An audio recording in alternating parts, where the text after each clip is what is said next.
To become members of the Sons of the American Revolution, we want to put you in some attire that would be appropriate for that time. Who wants to put this on? All right. Looks like you got your You get the bigger coat. Here you go. buckskin. This is called a waistcoat with sleeves on it. There you go. Now wait a minute, we're not through yet.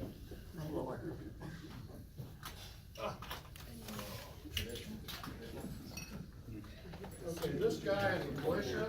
Actually, they're both militia, but we're gonna put a round hat on. This is the most common hat worn in the colonial period.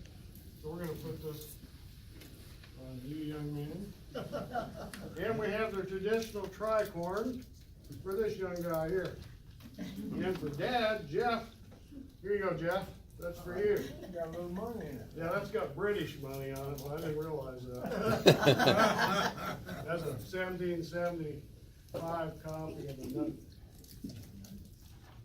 But that's one of the hats I wore. That's one of the hats I wear during the National Color Guard. So what I'm going to do is I'm going to induct the young guys first, and then I'll do the dad. Okay? So, Jeff, you're Jeff, and we got Graham and we got Sharpe. So these two, Graham and Sharpe.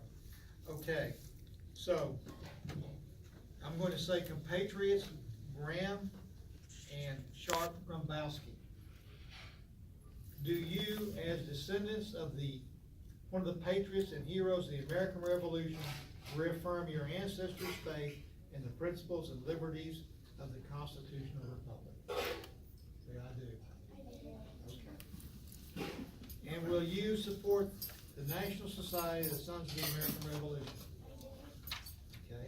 I now take great pleasure in presenting you with your membership certificates, which I think you already have. Okay. Compatriots Sharpe and Graham Grumboski, you were sponsored into this society. Who were the sponsors? I was. All right. So, compatriot Stevens was the person that sponsored you. Okay? He is we have the rosettes for these two young Yes, gentlemen? I do. I think Larry was instrumental on these, weren't you? Yes. Yeah, I'm gonna let Larry's gonna go ahead and pin them on these young men. I'm just gonna hand them to him. You're gonna hand them to him? So let me have another one there. Well, these two. I'm gonna give these to you. You can put them in your pocket, keep them, take them home. President Pinkerton can tell you something about this rosette. I didn't have another Don't kids lose set. them. I did school programs, so that's where these come from. So. Now Larry's very instrumental. He is, in case y'all don't know this, and I think most of you do, he is a wonderful asset for the programs that we have at the elementary school. They have what they call Patriots Day in a lot of elementary schools, and the kids dress up, and he goes and makes presentations. So, and a lot of kids will dress up in outfits just like this, maybe a little smaller in size. Yeah, I didn't have another small. Okay. Okay. This rosette is the official recognition emblem of the Sons of the American Revolution. It is blue and buff. The colors represent the colors of the uniforms worn by George Washington. Wear it proudly. Compatriots Sharpe Grumboski and Graham Grumboski, we welcome you into the Piney Woods chapter of the Sons of the American Revolution. We ask that you work with us to fulfill the purposes and objectives of the Sons of the American Revolution. Okay, and that's going to be it for you guys. I got I guess the challenge. I have a challenge coin for you. Congratulations on being inducted in the Sons of the American Revolution. Graham, I have a challenge coin for you. Congratulations on being inducted in the Sons of the American Revolution. Thank you for being a member of our chapter. Thank you.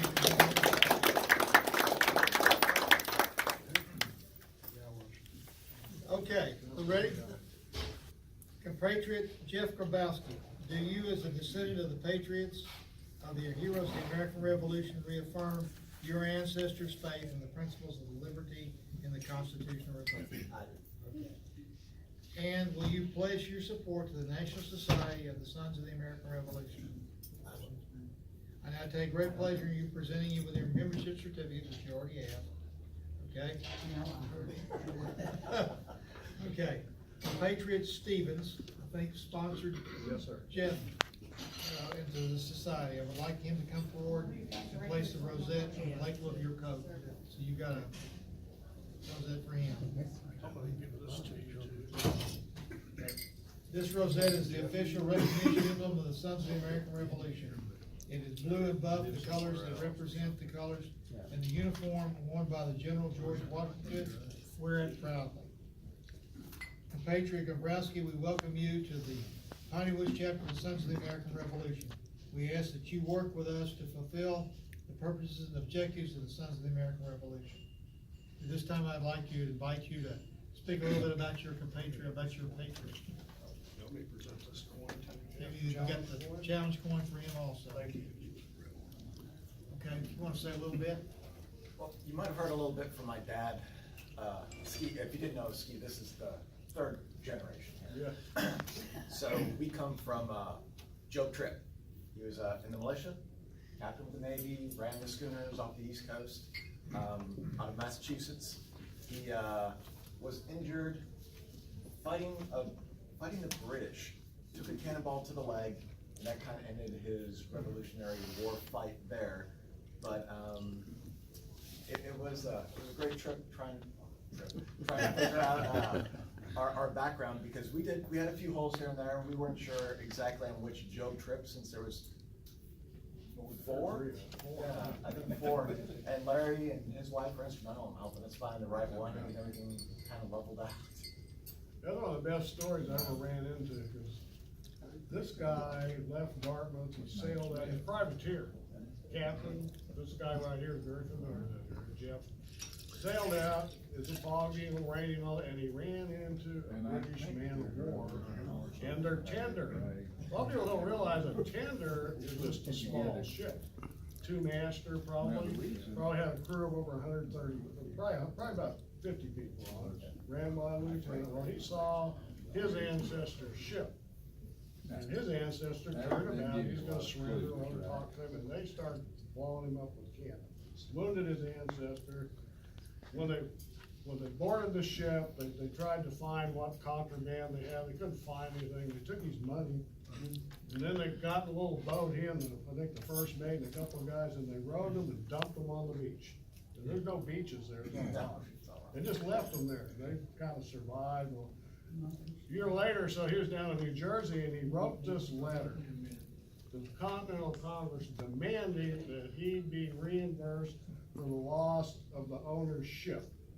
And he wrote 2 or 3 pages detailing everything that happened to him. Filed that with Continental Congress, and they sent that complaint to Britain. They went up there. This is 1776. I'm owed some money. Yeah, that probably owes you a few pounds. It's the most amazing story I think I ever ran into, and he was seriously wounded. He never went back in the military. The other thing about Jeff just retired not that long ago from the US Navy.